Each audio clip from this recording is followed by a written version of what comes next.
Say Jikten. Jikten. Yen. Yen. Jikten. Jikten. Yen. Yen. Jikten means the world, loka.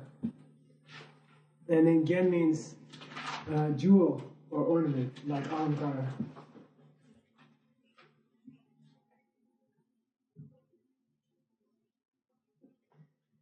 And again, Gyaltsab Je is still on, and Master Maitreya, Lord Maitreya is still on the image of a wish-giving gem, wish-fulfilling gem. And the idea is that a wish-giving gem gives its owner the most precious thing in the world that they could wish for. The best thing in the world that they could wish for. And the three jewels give people the same thing in that they give them the highest thing that they could ever get, which is, normally we say nirvana and enlightenment. Okay? Nirvana and enlightenment, those two things. So in that way, the three jewels are like a wish-giving jewel also. Okay? To me, it kind of breaks down at the wishing part though. Why? Because you just can't wish. Most people can't even frame the concept of what they're going to be, you know. Most people can't even imagine. Like, if the wishing gem of the three jewels was limited to what you could think of, you'd be in trouble. It's beyond what you could think of. But beyond that, it's a pretty nice image, okay? Jikten means world ornament? Is that what I become, a world ornament? Yeah, sort of you mean like a gem right. for the whole world in the sense that you give them the highest things in the world.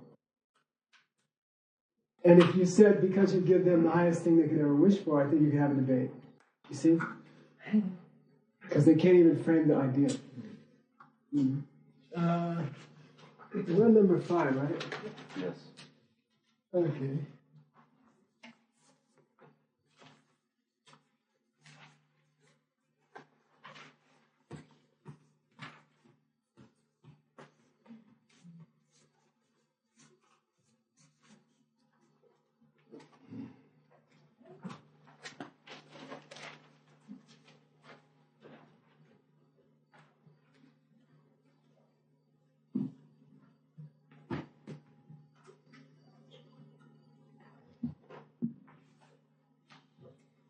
Say chokni.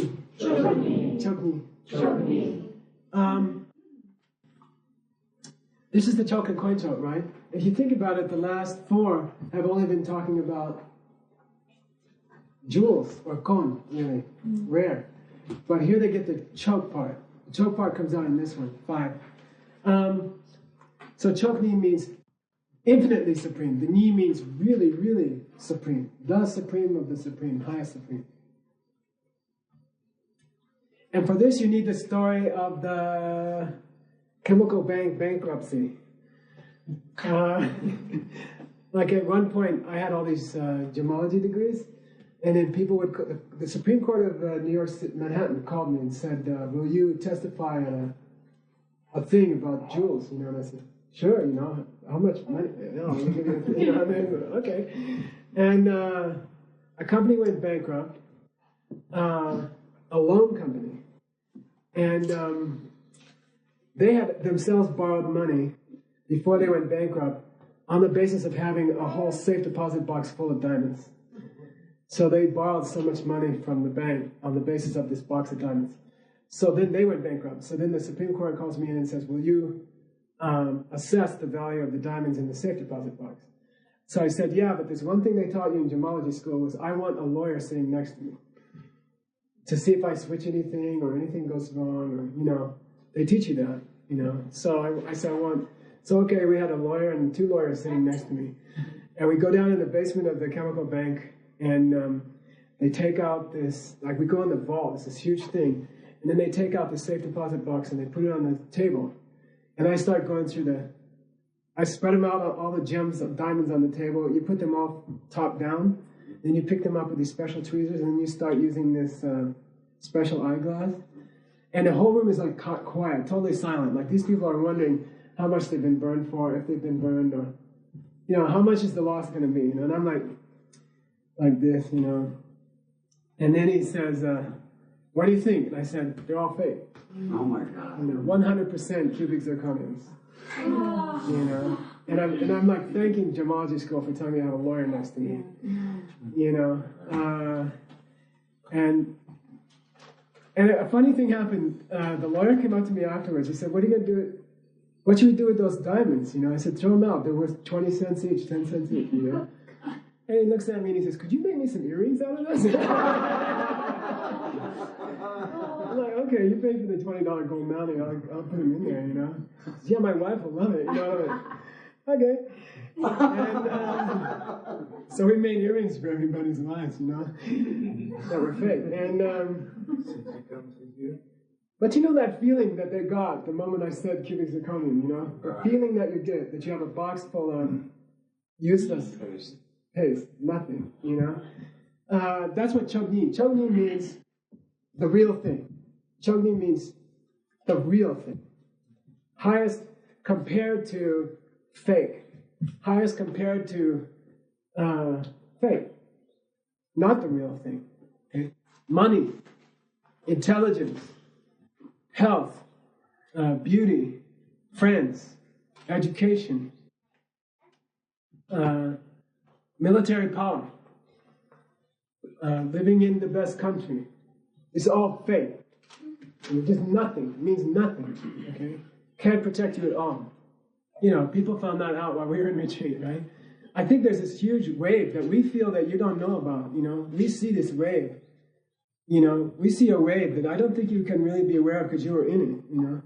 But those of us that were in 3-year retreat, we see this wave passing through the world. It's a very strange and malevolent wave. And it's also this feeling of panic almost, at a very deep level. And people are just confronted with the fact that these are not refuge. Those big buildings and all that economic power and military power and security and secure borders by 2 oceans and all that is not, that's not security. That's fake. And these gems are like the real thing. The jewels are like the real thing. Like they can protect you. They will protect you. The knowledge of emptiness and karma and how to keep your vows is the only thing that can protect anybody, period. And the 3 jewels have to help people learn that, do that. So you have to think about becoming real security for people. Real security. You can offer people real security. The only real security in the world is that each one of us has the nupa, right? The ability to see that we can create the world according to what we do towards others. Because the world is empty. And that makes you a real refuge. You know, that makes you can really help people. Of all the people like in Tucson on October 10th, we've been to the normal refuges. We went to the doctor, we had x-rays, we went to the dentist, we had our eyes checked. We went to the bank, we went to the post office, there's no refuge there, you know. So for a short time, a few real refuges are going to be in Tucson, at the Y, teaching. And then you have to like really get this text right, and you have to get this teaching right in your mind and strong. And then you become a real refuge for somebody, real protection, real service organization. Okay? Number 6.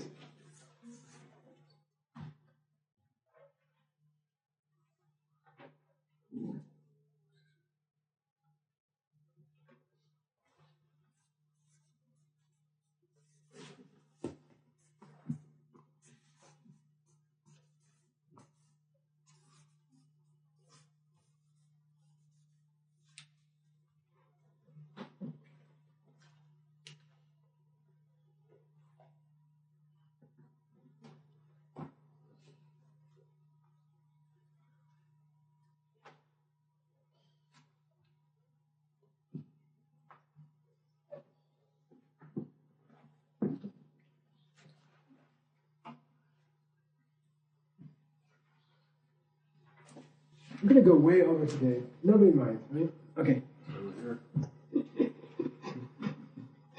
Say gyurme. Gyurme. Gyurme. Gyurme. Gyur means to change. Gyurme means unchanging. It's a common name in the Kagyu tradition. Like Gyurme Dorji would be a common name. A good friend of mine, Kagyu, named Gyurme Dorji. Unchanging. I would translate it in this context as unwavering. Unwavering. And Gyaltsab Je says, look, if you have one of those wish-giving gems, It doesn't matter whether the owner is nice to it or not, right? Like it'll still give you your wish. Like a wish-giving gem is not like an Aladdin's lamp in the sense that the wish-giving gem doesn't matter how you treat it.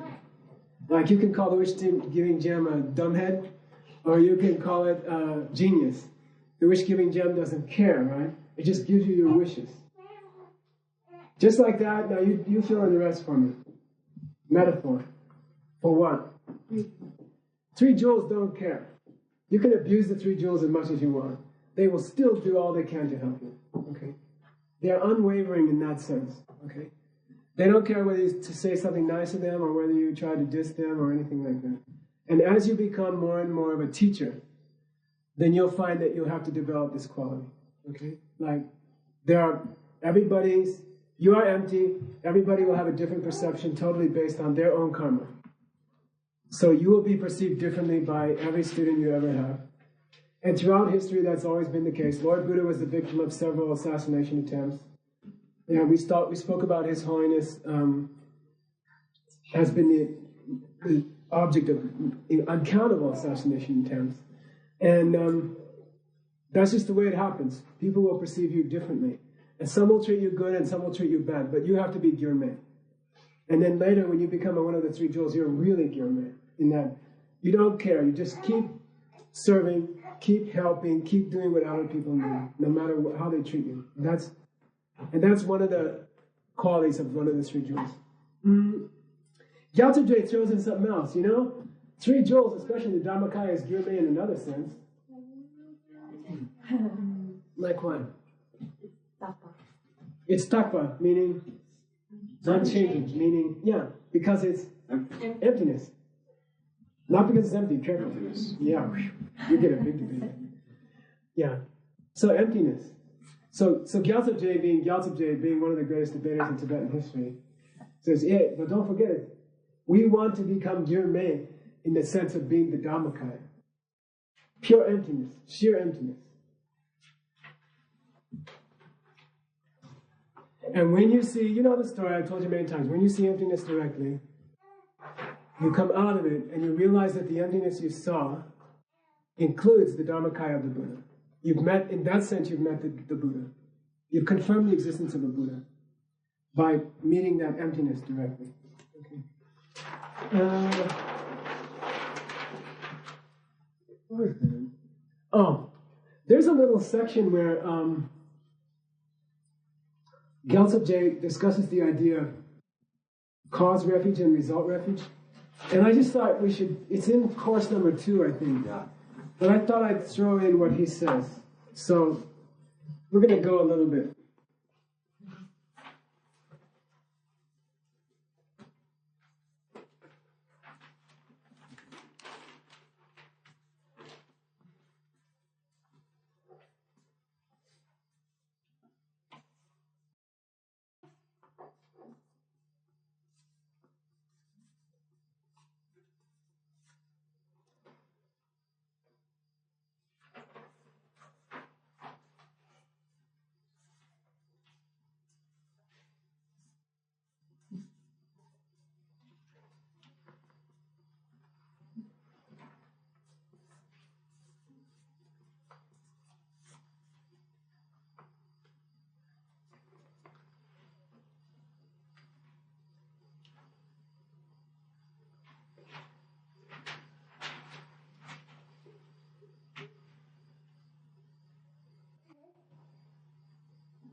Say Gyui, Kyamdo, Debu, Kyamdo. Again, those of you studying Tibetan, you see the prenasal here, which is because of this R. Okay, and it just got corrupted in modern Tibetan to Kyamdo. So I want you to be able to speak it properly if a Tibetan met you and you said, if you said Kyabdo, it would sound funny to them. Say Kyamdo. Kyamdo. Kyamdo. Kyamdo. And a Kamba, a Kagyu would say what? Chamdo. Chamdo. A Ladakhi would say Skipsgro. A Mongolian would say Skipsgro. Okay. So the D of the ba is just lost?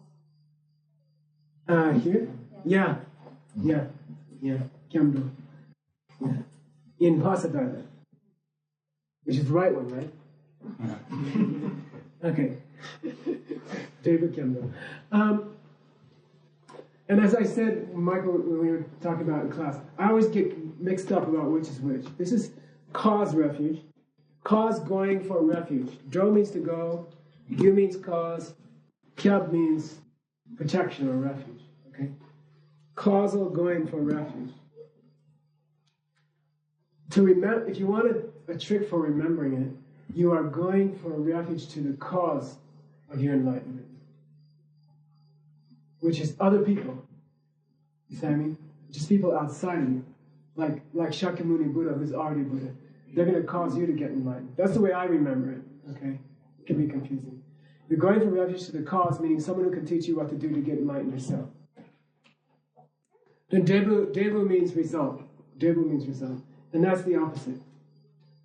Going for cause in the result of your own efforts to get enlightened, which is yourself as a Buddha in the future. And just as a practical exercise, and I'm suggesting that at the YMCA, or those of you who teach this in other places like South Africa or whatever, that you might want to, during the whole series of lectures, get people to do meditation in which they are focusing on the omniscient being that they are to become, watching them focusing on the omniscient being that they are to become. It's a very interesting exercise. Winston the Buddha, if you're not a Buddha already, I don't know, is watching this class at this moment. Because they see all three times at the same moment, right? So Winston the Buddha is watching Winston, studying about Winston the Buddha who's going to watch Winston. And to me that's very powerful. Like I can sit by myself alone in my room sometimes, and I'll open a book and I'll just look up and I'll say, I'm working on it, you know. And sometimes I talk to myself, who's watching me, you know. And it's a very powerful exercise, you know. I mean, then people think you're really crazy. You know, it's another thing on your list of why you're crazy, right? But it can be very powerful. You just sit quietly. You can go out, walk down near the water, spring, and you can just sit there and talk to the Buddha you're going to be. So, you know, you're probably laughing at all the stupid stuff I'm doing right now. You know, you're probably mad at me because I didn't get there as fast as I was supposed to. And maybe you could just send me a few waves of help, like grace, inspiration, you know, help me out here. I'm trying, you know. And then sometimes I just do that. I just talk because they're watching. I'm watching me, right? Already. So, yeah. So every single being in this room could be an emanation of my future Buddha? That's true too. She said everybody in this room could be an emanation of my future Buddha. Yes. I don't know. We have to talk about that's a debate for the debate guy. The only reason I bring this up is that there's a neat little part in Gyaltsab Je's commentary where he says, look, us Tibetan Lamas didn't make this idea up. Okay, we didn't make this up. This is taught in the Uttara Tantra, and that comes from an ancient scripture called the Sutra Requested by Ugra. This is where the result and causal refuges come up? Okay. Yeah. Like he says, Tibetan Lamas like to do this in the early scriptures. They're like, we didn't make this up, this comes from India. Because to them, India was the place of the Aryas, right? You know, they said, we didn't make this up. This idea comes from the ancient scriptures. It's found in the Uttara Tantra. And it comes from the Sutra requested by I think it's a bodhisattva named Ugra. Dakshu Chen in Tibetan. Okay. And then Gyaltsab Je quotes that scripture. And I've put it in your reading, if you ever get it. And I'm still working on the first reading. It's really long. It's turned out like 25 pages. But it was fun. And in that, I want to tell you about that sutra, what the Ugra is called Kimdak. Kimdak means householder. It means this bodhisattva was not a monk. And this lay person named Ugra asked Lord Buddha, how do we take refuge? What is it like when you say we should take refuge? Well, what is it to take refuge? And Lord Buddha says, a bodhisattva who is a householder, right? And he's specifically talking about normal people, right? He's saying, but any bodhisattva. First he says bodhisattva, and then he says specifically bodhisattvas who are householders, lay people. He says, you see the marks of a Buddha. You see what I look like, right? He says, right, I see. And then he says, the moment you just get in your mind, I would like to be like you. I would like to be like you. And you see yourself in the future like me. You've taken refuge. That's refuge. That's taking refuge. He said, to me, that's very beautiful. He says, that's the source for this teaching. Because really, you got both in there, don't you? You have Gyukyamdo and Debukyamdo. You're looking at a Gyukyamdo. You're seeing what they look like and what they do. And then because of that, you're taking Debukyamdo. You're imagining what you're going to be like. And you're wanting to be like that. So the desire, which implies imagining yourself as a Buddha in the future. To become a Buddha as you look at the Buddha is what it means to take refuge. And to me, that's very powerful. It's not like, what's it? What did we hear? Where was that place? Travesty. How'd it go? We were in Travesty. We met some Theravada and how'd it go, that little tune?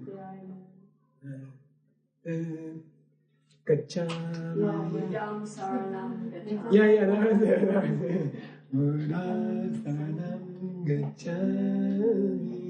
And then it went this beautiful song, But just to sit there and think about an image of Lord Buddha, or just, that's not it. In that scripture, it specifically states, you are visualizing what you will become, and that's taking refuge. And I love that. I think that's really neat. It's almost tantric in a way. Okay, you think we're on the last question, but you don't know it has 6 parts.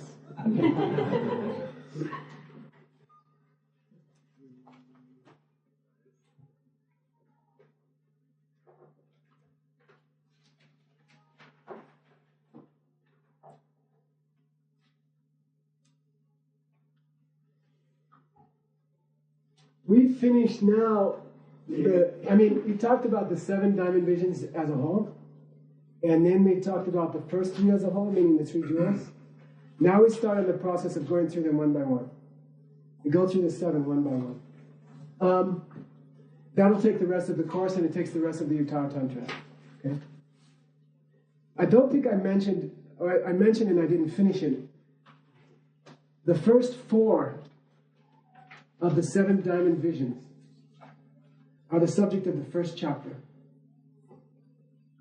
Which order of the 7 diamond visions? First order. The first order, right. Meaning Buddha, Dharma, Sangha, and then Kama, your Buddha nature. That's why the first chapter is called the chapter on Buddha nature. Yeah, it's called the chapter on Buddha nature. It's interesting that Maitreya did that. He didn't make it 7 chapters, he made it shorter. So somehow your future Buddhahood, your future Dharmahood, your future Sanghahood, and your ability to become that, your potential to become that, he treats them all in 1 chapter. So the first chapter is like half the book.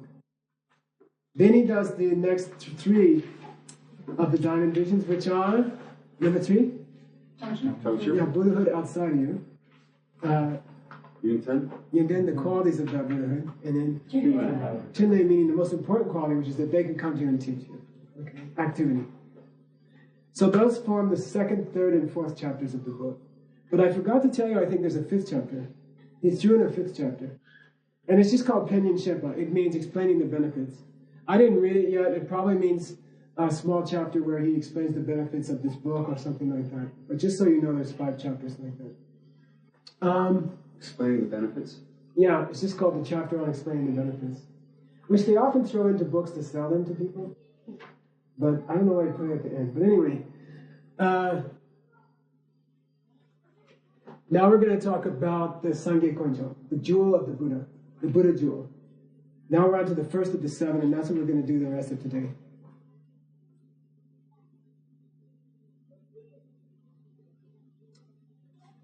And we're going to go through the 6 qualities that that Buddha jewel has.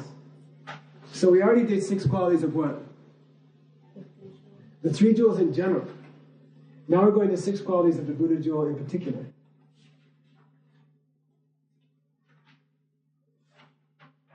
And this is a very, very famous verse from the Uttara Tantra. It's often quoted in the monastic textbooks, like all over the place. Like this is one verse that everybody would learn. You know, and you quote that all the time in the monastery. So I thought, I'm trying to emphasize the quotations that are most, and the ideas that are most used in an actual monk's training from the Uttara Tantra. Again, we don't study Uttara Tantra separately. We study Abhisamayamkara for 12 years. But the Uttara Tantra comes up a lot. So here's one of the most famous verses.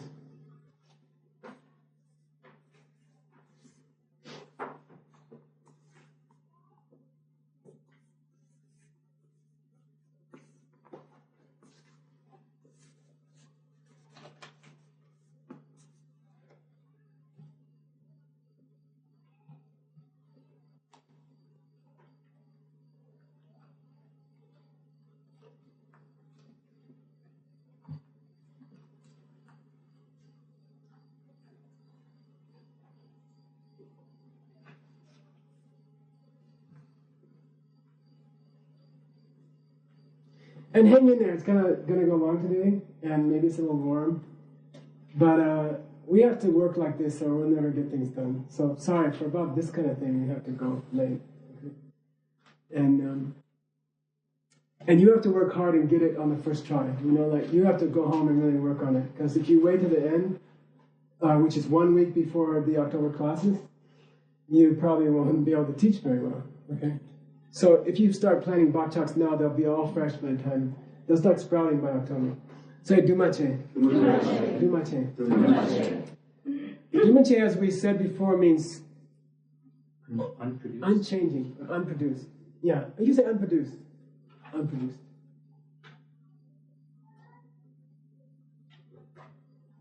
By the way, there's a translation, they use what do they call it? No, they say uncomposed, Yeah. or something like that. That's completely wrong. Okay, just throw that translation out. They say uncomposed or something like that. If they misunderstood the meaning of duma je in Sanskrit, okay, so don't. Space is composed of parts, but it's unchanging. You see, so that's a bad translation. But anyway,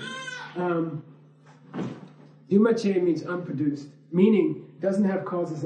Doesn't mean it never happened, right? Obviously. Duma je implies that the thing already exists, but it did not have a cause.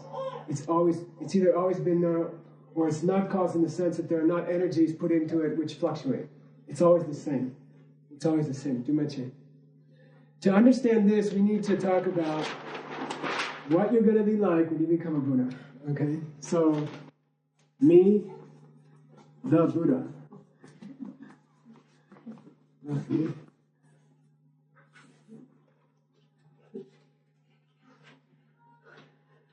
You gotta think like that, you know? Like when you do yoga, you have this idea about how you're gonna look at the end, right? Maybe. And when you study this class, you should have this idea of what you're gonna be like. So we're gonna go through what should you be like. You're gonna have mainly 2 different bodies, which just means 2 different parts of you, okay? Which are what? Rupakaya, Dharmakaya. Nice. Let's call it the truth body. I'll call it Dharma body, okay? That's me.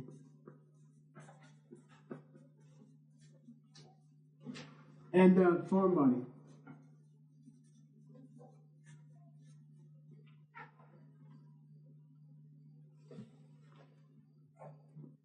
And you know there's 3 ways of, you can divide the bodies into 3, you can divide them into 4. We're doing it 2 today. And the Uttara Tantra is one of the places where you see all those divisions. Okay. Dharma body itself can be divided into 2. Anybody want to take a shot? Emptiness and wisdom. Yeah. The emptiness.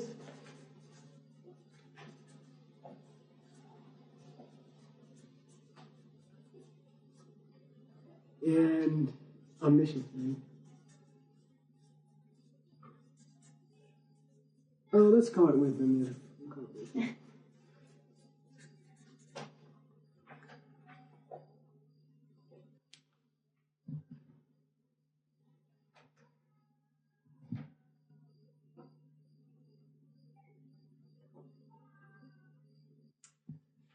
Emptiness means, I'm sorry, I'm going to change this. We call it essence body, which is Ngo and Yiku in Tibetan.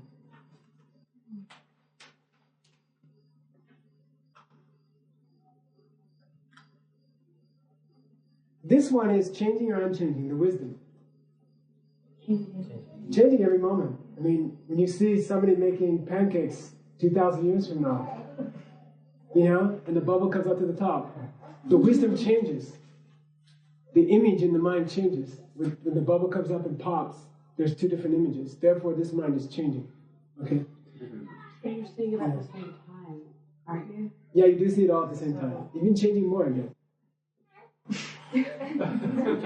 That's a huge debate in the monastery. Huge debate. Huge debate. Is there change in a Buddhist perception? But the change is a phenomenon also, right? So they perceive that. But if you think about it, at any given time, they're seeing all the stuff in the universe that ever was, is, and will be, always the same. All at the same time. But their time frame is changing from our point of view. But that's another point.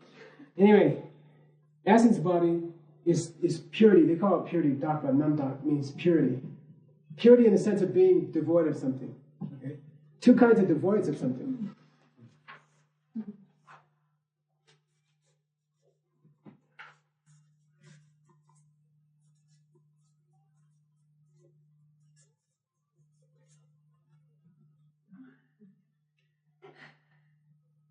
Natural and achieved. Natural and achieved.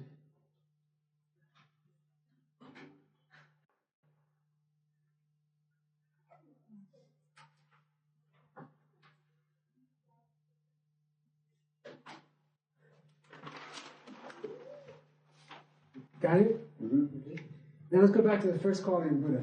By the way, we now have, down at the bottom now we have 1, and 2, we have 3.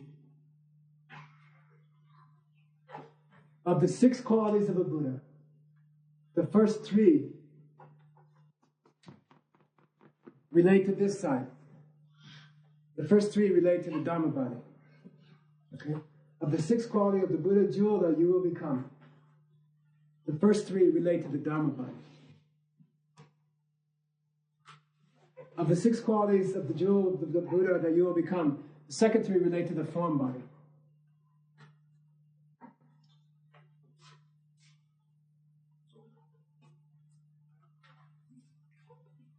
And roughly, it's or. In debate, you always start with roughly, or most of the time, or mostly, and then you don't get in trouble when somebody comes up with an exception. You say, oh, I said roughly. Okay, but roughly, this whole side of your Buddhahood accomplishes the ultimate needs of yourself. This side of your whole Buddhahood is the accomplishment of your own ultimate goals. Which means that the other side is the ultimate accomplishment of others' goals. Which makes sense, right? You need to take form to help other beings. Okay? Very few beings can perceive a Buddha directly, right? I mean, how many people can see the Dharmakaya directly? Aryas. You gotta be an Arya. You gotta be an Arya. Or have to have been an Arya, right? And when there's a debate at the end of the first reading, I threw it in, they're debating what kind of Arya were Nagarjuna, Asanga, and Maitreya. First level, third level, 10th level, there's an argument about it. The point is it's that rare. It's that rare. Maybe there have been 3 Aryas in Indian Buddhism. Something like that. I mean, you have to realize that it's that kind of thing. Okay.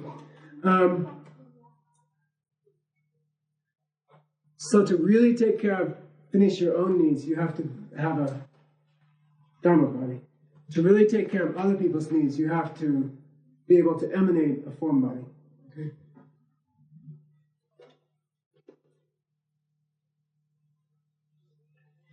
The essence body is the emptiness half of the Dhammakaya. Okay? The emptiness of a Buddha. In a sense, that's the most important. Why? Why would it might be appropriate to even call it kunshi? Tough question. Why would it almost be appropriate to call this emptiness of the Buddha kunshi? You'd have to have very good seeds in your mind to be able to see that Buddha. You could say that, but It's the foundation of everything else. what would a Kagyu say? What would a Rime say? And it's good. It's true, I think. It's always been. It's the source of it. It's really the source. If you think about it, it goes back to what we said when we started today. Perfect students for this course, perfect students for this class. The only kind of students that would be interested in sitting out in the desert in this class for 4 hours, or however long it's going to take, right? They gotta have, what was I getting onto? They have to understand that it's emptiness that makes it up. Nupa. It's the possibility to become enlightened. And really, that's emptiness. So this becomes crucial. This particular emptiness becomes crucial. Actually, you should call this voidness, and I'll tell you why later. Well, I'll tell you right now. Okay? This is a kind of voidness of purity. But it's a voidness in two senses.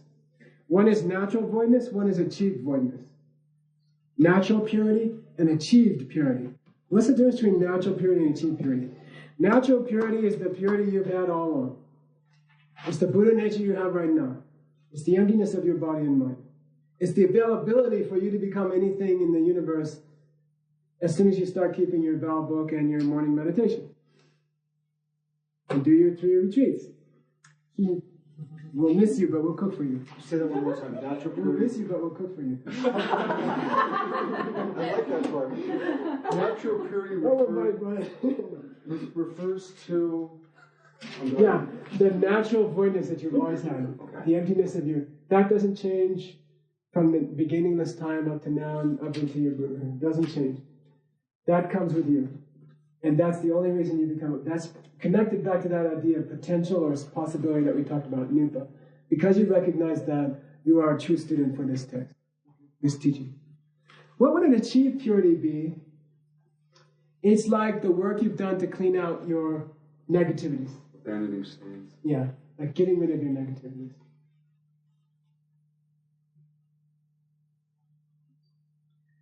The absence of doubt in the mind of an Arya would be an example.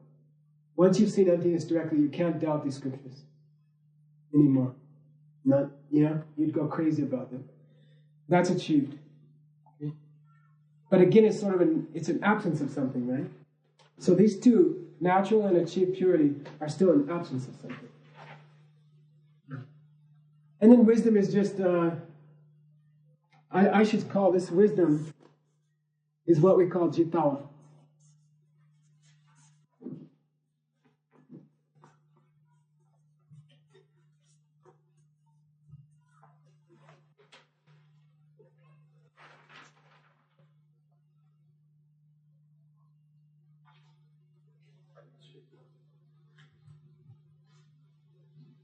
By the way, we're not crossing this line. I just didn't have any place to put it. It's still over here on the Dhammakaya side. Okay. You can divide the understanding that you will have as a Buddha, right? You can divide it into 2 parts. Jitawa and Gyaltsab Je. See, Jitawa? Jitawa. And Gyaltsab Je. Kyengyi. Gyaltsab is kind of hanging out over here. Okay? I don't know how to spell that. I think it's...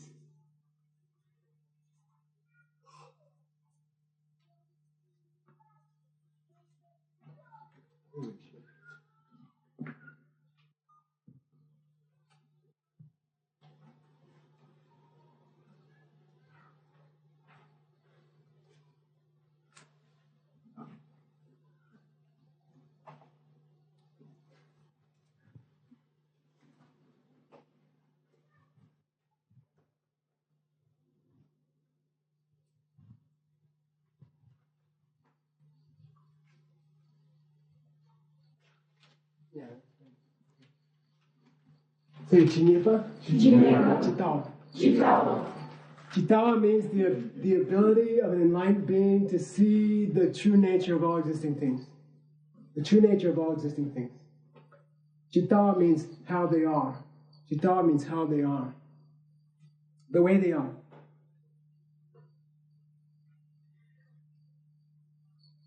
That's nice, but you also need the ability to what? To see all those things themselves. That's a big difference. It's one thing to see all the things in the kitchen. It's another thing to see the true nature of all the things in the kitchen. Okay? And that's what Jitawa refers to, the true nature. Yeah. Gyaltsab Je means seeing all the things in the kitchen. Chittawa means seeing the true nature of all the things in the kitchen. Chittawa belongs on the Dharmakaya side. And in this presentation only, okay, Gyaltsab Je is thrown in with the form body side. Okay? The ability to see all the things in the universe is thrown over here with the form body side. Which if you think about it for 1 minute, you can figure out why he did that. The Gyaltsab is the form body, but not the Chittawa. Chittawa is over here on the Dharmakaya side. Gyaltsab form. Yeah. Because Gyaltsab Je is seeing all the things in the universe. Right. Chittawa is seeing all their emptinesses, all their true natures. Why he does that, we'll talk about. Okay? Now we're ready to find out why the 6 are called the 6. Okay? So that. So we said duma che meant unproduced. Unproduced. Why are you going to be unproduced when you're a Buddha? Alistair. Because your lack of inherent existence. Which one? Your natural Great. is un- Quality number 1 is hanging out right here. That's why I did this whole silly chart. Okay. The fact that you are still empty when you get enlightened. The fact that that's why you can be a Buddha at that point. The kunshi, the foundation of everything you are in a way, is your natural emptiness, the one you've had all along. That's the first quality of the 6 that you're going to have when you get enlightened. Gonna have? No debate? You're not going to debate? I have had it from the Oh, beginning. you have it. Come on. Oh, so you already have that natural purity? Good. Good. Ranshin Namdakacha, that's how you say it. Ranshin Namdakacha. You still have that, you already have that natural purity, right? Which is to say you already have calm, right? Which is to say you already have Sagatagavas, relationship and Nyingbo.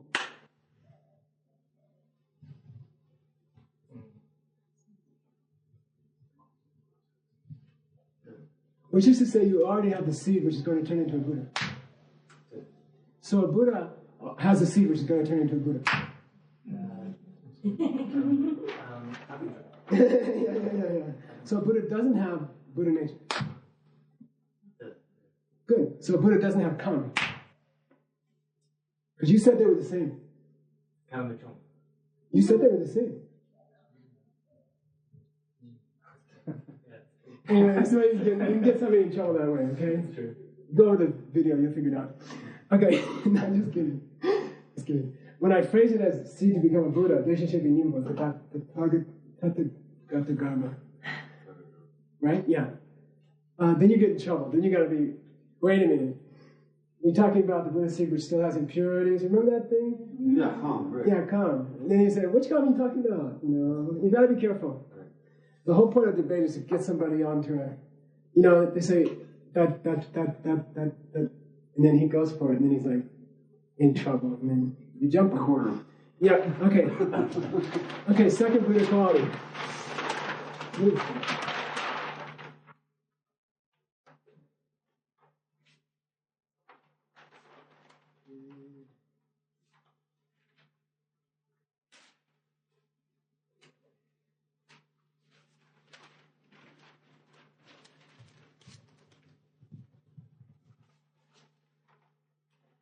So this natural purity is abandoned at Buddhahood? Oh, big debate. I don't think so. Well, if the natural purity is the calm, and that defined as one's Buddha nature surrounded by impurity. Is it the calm? Well, if it's purity, it can't be impure. Right. Yeah. So can it be calm if it's pure? The question is it exactly equal to calm? No, I don't think so, right? I don't think so. Yeah. But you have to debate it. Okay.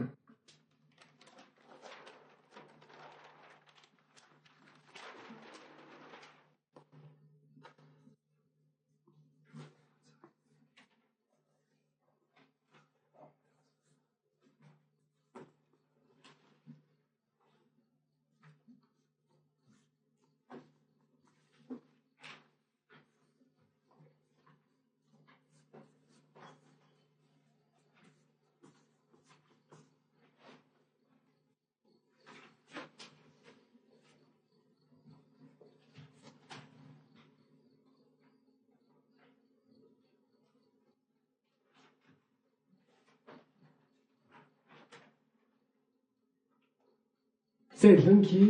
Drup. I don't think I gave enough time. Yeah.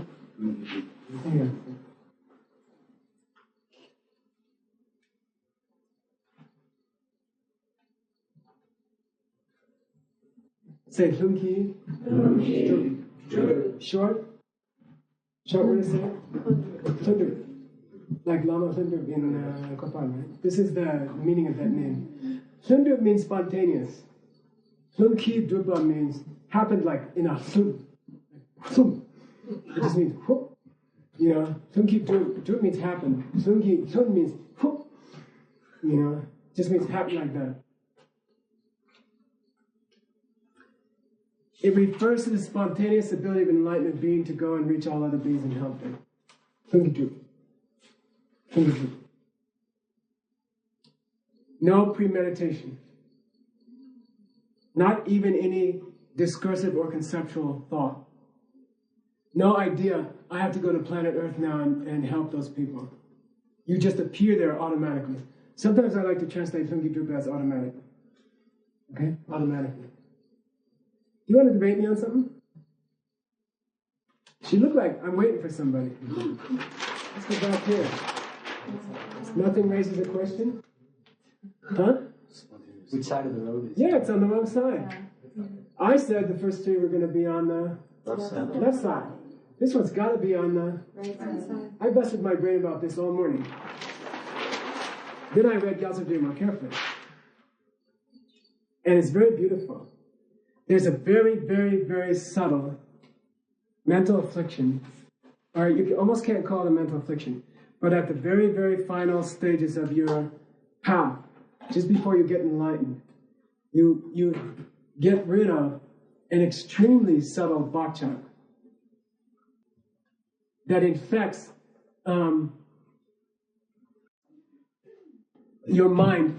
Just when you think to do something, the intention to do something, like the idea to move my arm from here to here, right? There's some kind of trigger thought in my mind. There's some kind of impulse thought in my mind. And there's something very, very subtly self-existent about that. Very, very subtle. Extremely subtle. It's called like one of the final negativities that you ever remove on the way to Buddhahood. And when you remove that, you can consider yourself purified. That can be considered achieved purification. I'll say it again. When you get rid of the very, very subtle seeds of seeing things as self-existent that infect the decision to act itself, you reach what we call achieved purity. When you get rid of that final one, we can say that you have the achieved purity, meaning the one you had to work for, as opposed to the natural purity. Okay, got it? I'll say it one more time. Apparently, what the most final self-existent thought you have, one of the last ones, is the self-existence which infects the decision to act, to do anything. Like just even to pick up a pen and the decision to say a word. There's something very subtly more, let's say you're more vulnerable to seeing things as self-existent the moment you decide to act.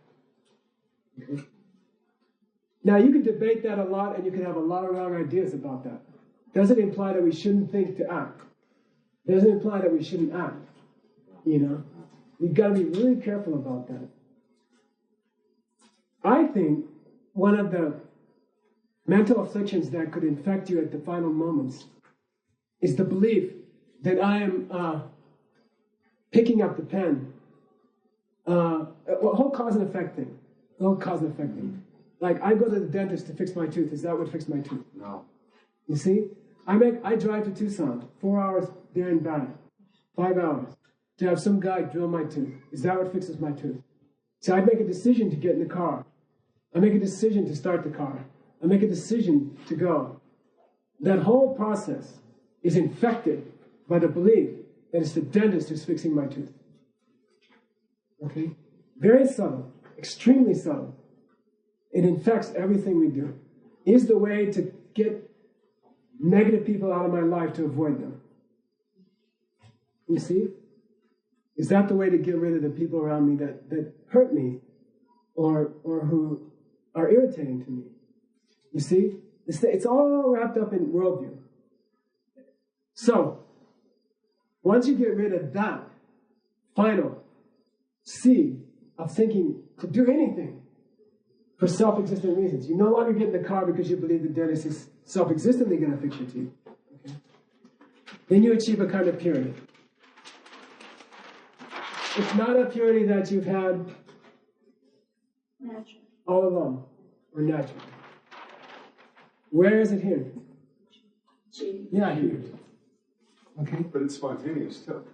Well, it's spontaneous in that nature, in that sense. You see?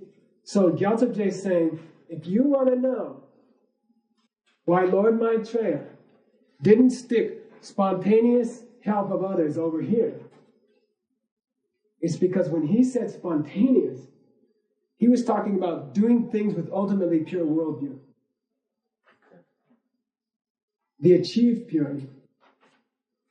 The voidness of the final wrong idea. It's so beautiful. It's really beautiful. Of course, spontaneously helping others belongs over here. But in the sense that it involves the final understanding that things are empty, it belongs over here. And that's where he puts it, okay? That's a tough point. You got to go over that. I mean, it's an exciting point, but you got to go over it, okay? Okay. Third one.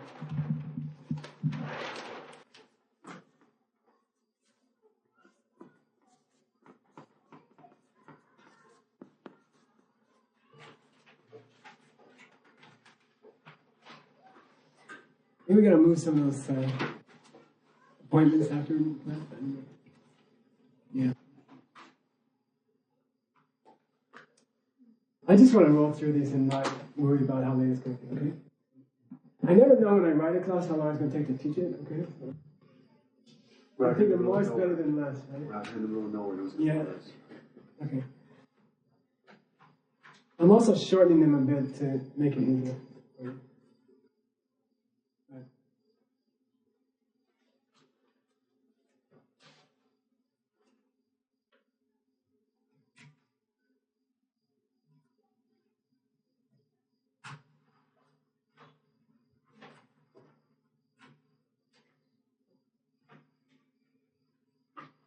Say Shenken, Tokmin, Shenken, Tokmin. Shen means other, like Dakshin Je, exchanging self and other. Other. Kyen is Kyen as in Gyuen Kyen, Amberhan. Factor. Factor as opposed to the main cause, like contributing cause. Tok with a sa means what, Amberhan? Realization. Without the sa, it means what?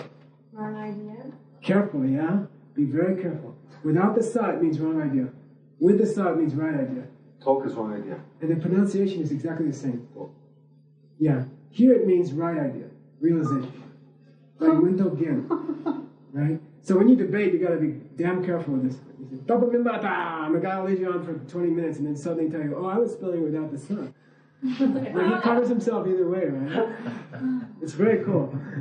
But it can be very confusing. And we're reading a text which is badly typeset, and the guy leaves out the sa sometimes, and it's really trouble. Min means not. Okay? So what do we got so far? Not realized through the factor of another. Not realized through the factor of another. This is referring to a Buddha's wisdom and specifically their ability to see the true nature of all things.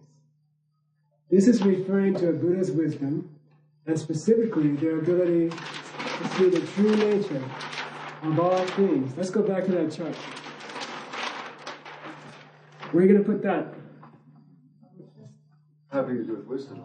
Yeah? Chitta wisdom. Chitta wisdom. Over here. You know? Chitta wisdom. The wisdom which perceives the emptiness of all objects. Chitta. Chitta. That wisdom is shengyi, kyengyi, tokminpa. Shengyi, tokmin. Shengyi, kyengyi, tokminpa. Okay? Not realized through an influence of another. Not realized through the influence of another. Okay? That has two meanings. Who wants to take a shot at one of them? Tadarteva. Tadarteva. There's another one. Tadarteva. Dushasyatma. Tadevarta dushasyatma. In the Yoga Sutra. It's very beautiful. Tadarta eva dushasyatma. That thing can only be described by the person who has seen it. Huh? Yeah, but in what way? You are able to direct perception. But where does the other come in? Shengyi, kyengyi, to. It's not something you can realize through influence of the other. Meaning what? You have to personally realize that. Yeah, it's indescribable. It's tokminpa. Indescribable. Like a person who has seen it directly can describe it to you. In fact, Gyaltsab Je has a big debate about whether you can describe it. He says indescribable means can't be described, right? The guy says, right. So he says, nobody can describe it, right? He says, right. Because Lord Buddha didn't write 4,000 scriptures, right? You know, so it is shengyi, kyengyi, tokminpa, but it's not like someone can tell you and then you just see it directly. That's impossible, okay? So in that sense, chitta, the ability of a Buddha to see the true nature of all things, cannot occur through the influence of another person. It's not like someone can tell you what it's like and then you can just, boom, do it. Okay? But then Gyaltsab Je says, Shen can also refer to discursive thought, discursive perception, where you're forming words in your mind, where you're using mental words, mental sentences to perceive this thing. Oh, you know, like that. It has to be what? Chitta can't be, it has to be direct, non-discursive. Non-discursive. Totally direct communion with emptiness. 24/7. Towards every object that ever was, is, and will be. So that's Shen, other discursive. Yeah, so Gyaltsab Je says Shen can mean two things. Other can mean another guy. But other can mean other than direct perception. Meaning words. Mental words, using words. Okay? Now we're on to the three I think we should take a break maybe. What's the time is it? Does anybody would you guys rather go on and finish or would you rather take a break? At least one person wants to go on and not take a break. So let's go on.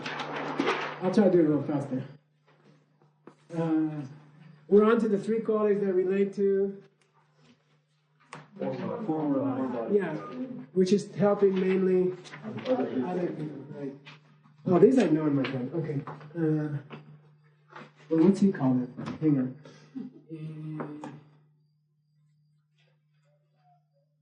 Yeah, I know what he calls it. Okay.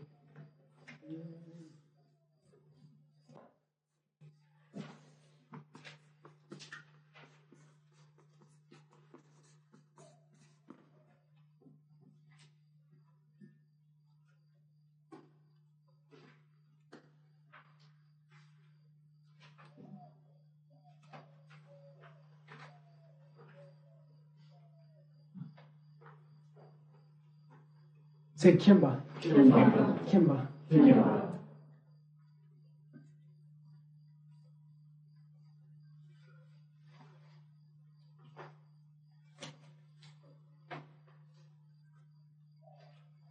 if you don't know other people are suffering, or if you can't see all the beings in the universe who are suffering, then you can't help them, right? So first you have to have kyengyi. Kyengyi means knowledge.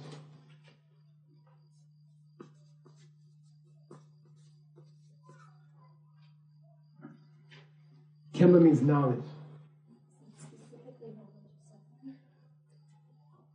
Well, we'll talk about it. Like we didn't know that the World Trade Center was blown up, right? And so we didn't have kyengyi about all the people who got killed or hurt. And it was some of our friends, you know. And so we couldn't undertake any actions to help them because we just didn't perceive them. You see what I mean? We didn't know that people were hurt. We didn't know that anyone needed help. So one of the first qualities you're going to need to be a good Buddha jewel is kyengyi about all the people in the universe who are suffering. You've got to have that. Now, if you happen to divide the knowledge of a Buddha into that which perceives the true nature of all the things in the kitchen, and that's what you perceived all the things in the kitchen, where would you put this one? That would be with Kyengyi. No, but now I'm talking about all the things in the kitchen. Oh. All the sentient beings who are suffering, not their true nature, would be where? Yeah, I'm sorry, Jinnyeba, I'm sorry, you're right. There we get number 4. That's why he stuck Jinnyeba over with what? The form body. Yeah, even though it's not physical. It's mental. Okay? But that's why we throw it in over there. Okay? We should probably curve this dotted line over here, right? I mean, that belongs over here. Right? So we covered number 4.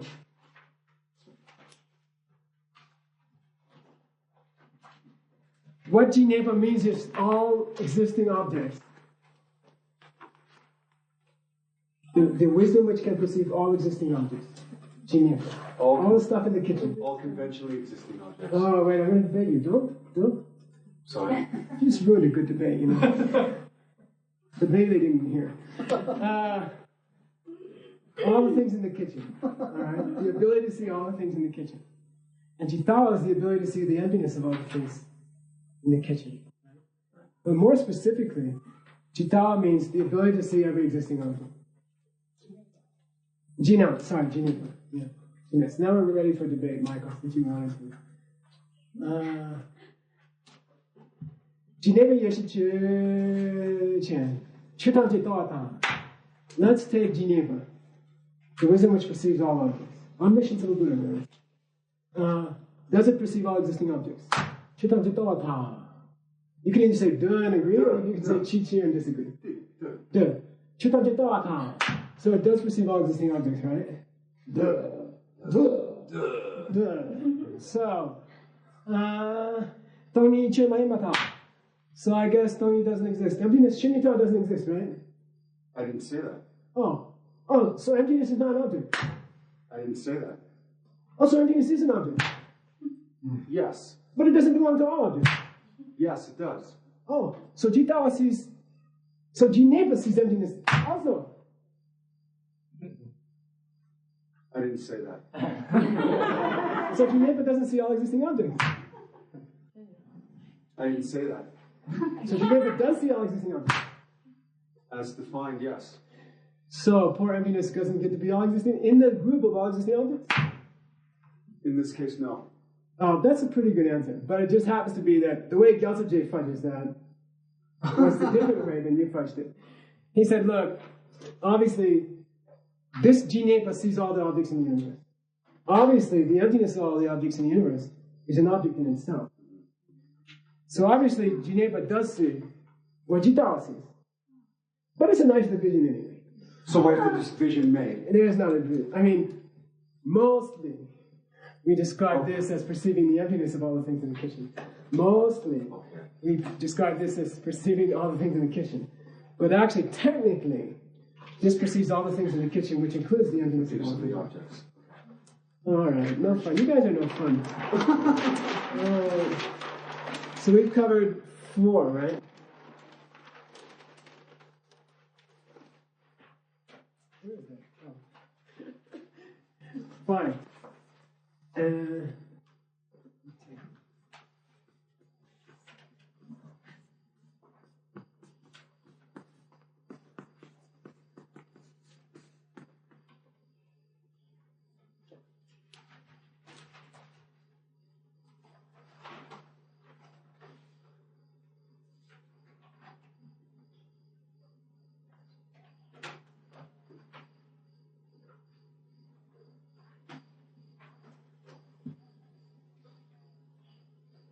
And you should always put this she after a word. Just, that's the way it's done. Say tsewa. Tsewa. Tsewa means love or concern. Okay? Love or concern. And this is the way the logic goes in the modern monastic scriptures, you know? For one thing, if you didn't know that all these people got hurt, you can't help them, or you can't feel any concern for them, right? So first you have to have a perception of all the people who got hurt, right? Kyengyi, number 4.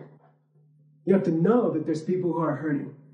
Either through direct or indirect means, you have to perceive that every single living creature in the universe is suffering. But if you don't have tsewa, you won't want to do anything about it. Okay, that's the logical progression. Love. Care, concern. You have to think to do something. You know, you have to be concerned. Okay? You have to be concerned. You have to want to do something about it. That's tsewa. So which side would we throw it in on Rupakaya, Dhammakaya? Who is that? That's interesting. Does it go over here or over there? Oh, tsewa Rupakaya Yimata. So love is part of Rupakaya. That would mean by Part of. love. Come on, he's a lawyer. Forget it. No, he knows what it is. It's good training for a debater. Gandhi is the greatest lawyer, right? So tsewa means... Abraham Lincoln. Yeah? It's love, meaning... Oh, so we can throw it over on the physical side of things, in the sense that you got to have love to want to emanate all these bodies, right? But it's no use to know what's happening and to care about it if you don't have shakti. Tibetan nupa, shakti.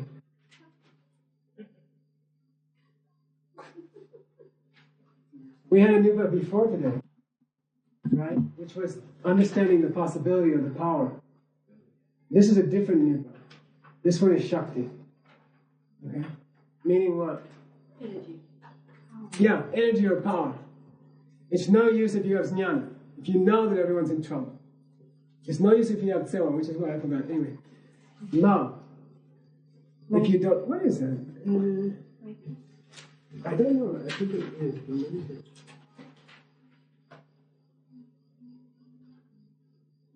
Oh, the Sanskrit for this tsewa is karunya, which is a little bit different from nyingji, which is karuna.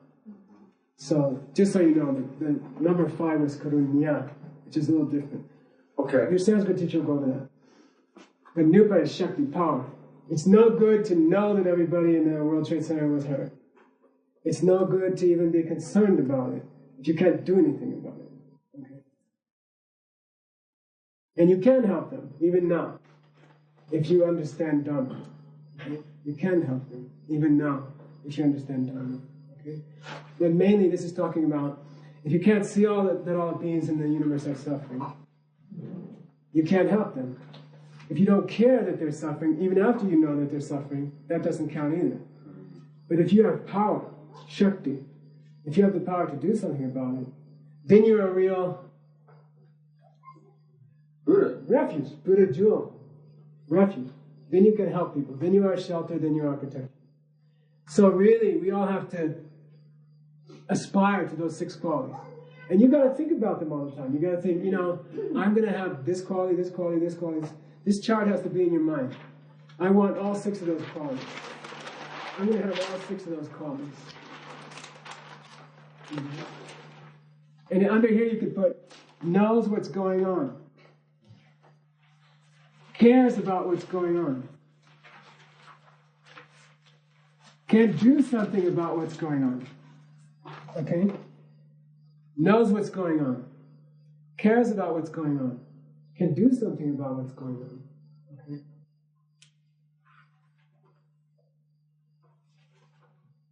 You want to have all 6 qualities. You should go home, you should think about getting those 6 qualities. Becoming a Buddha jewel. becoming the thing that every Buddhist in the world is taking refuge in.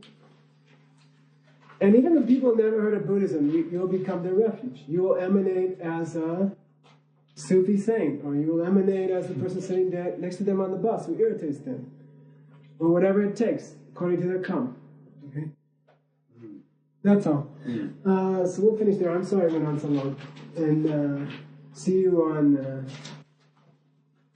Wednesday? Yeah.